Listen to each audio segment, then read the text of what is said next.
Suara Kebenaran pada Senin, 18 November 2024 berjudul Percaya dan Dipercaya. Sejatinya, masih banyak pekerjaan Tuhan yang harus kita selesaikan. Masalahnya kalau suatu hari nanti kita bertemu Tuhan. Apakah kita benar-benar telah menyelesaikan tugas yang dibebankan, yang dipercayakan kepada kita? Sejujurnya ada kegetaran, ada perasaan takut. Itulah sebabnya kita harus selalu bertanya, apa yang Kau kehendaki untuk kulakukan, Tuhan?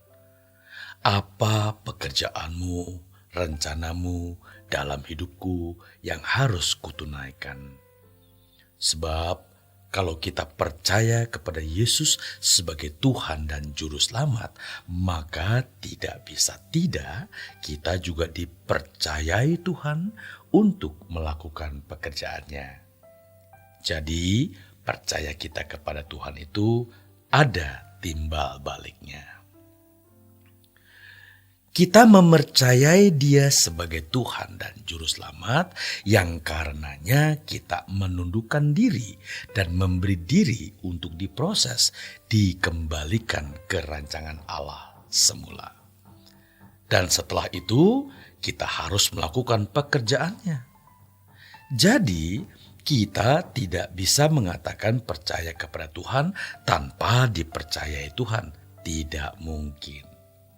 Percaya kita seperti sekeping mata uang dengan dua muka, dua wajah. Wajah yang pertama, percaya kepada Tuhan dari arah kita kepadanya. Tetapi di sisi lain ada arah dari Tuhan kepada kita. Yesus Tuhan kita berkata, "Seperti Bapa mengutus aku, sekarang aku mengutus kamu." Ini berlaku bagi semua orang Kristen.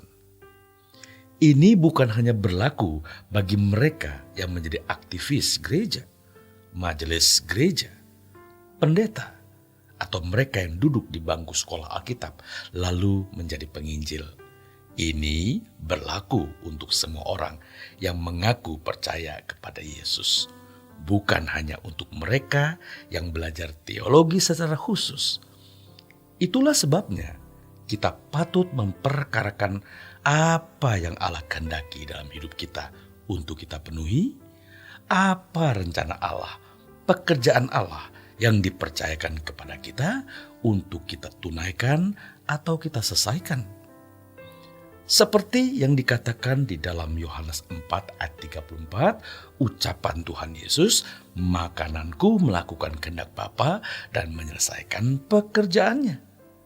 Selagi hari siang, mari kita melakukan kehendak Tuhan.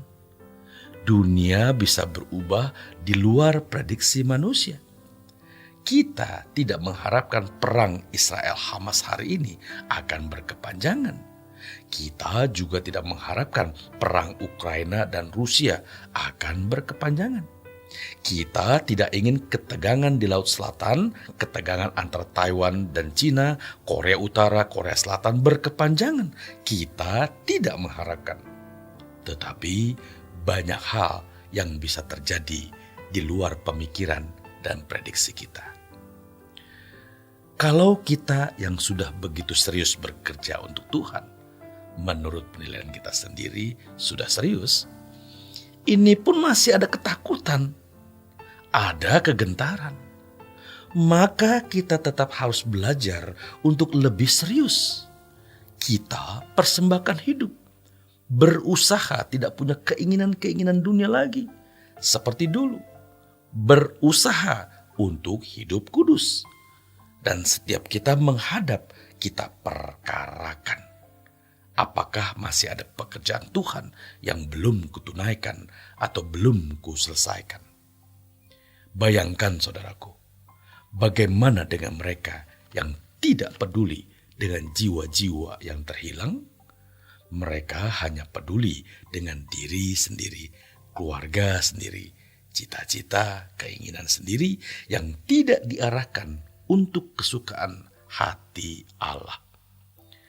Betapa mengerikan kalau suatu hari seseorang yang tidak peduli pekerjaan Tuhan, seseorang yang tidak peduli jiwa-jiwa yang terhilang menghadap Tuhan.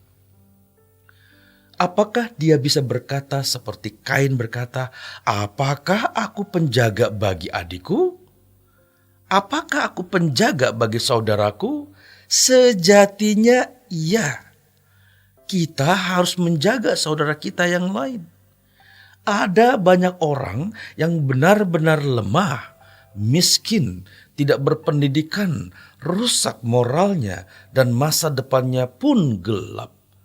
Kalau Tuhan mau menyelamatkan mereka, siapa yang menjadi sarana atau alat di dalam tangan Tuhan untuk menjangkau mereka? Ya, tentu saja kita, bukan?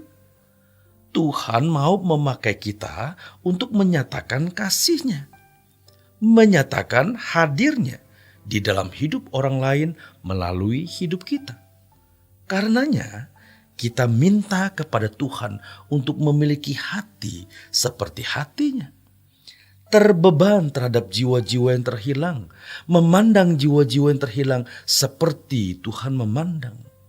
Mintalah kepada Tuhan hati yang berbelas kasihan seperti hati-Nya. Kalau kita memiliki hati yang berbelas kasihan seperti hati Tuhan, maka kita akan melayani dengan kasih, melayani jiwa-jiwa dengan tulus.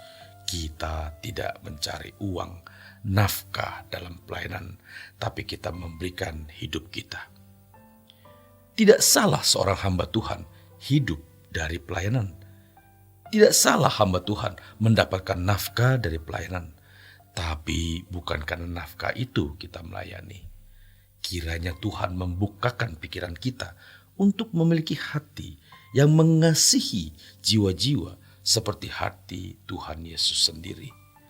Dengan demikian kita menghormati Bapa di surga, yaitu ketika kita bisa memuaskan hatinya dengan kita mengasihi jiwa-jiwa seperti Bapa, seperti hati Tuhan Yesus Kristus mengasihi mereka. Selamat berjuang, saudaraku. Tuhan Yesus memberkati.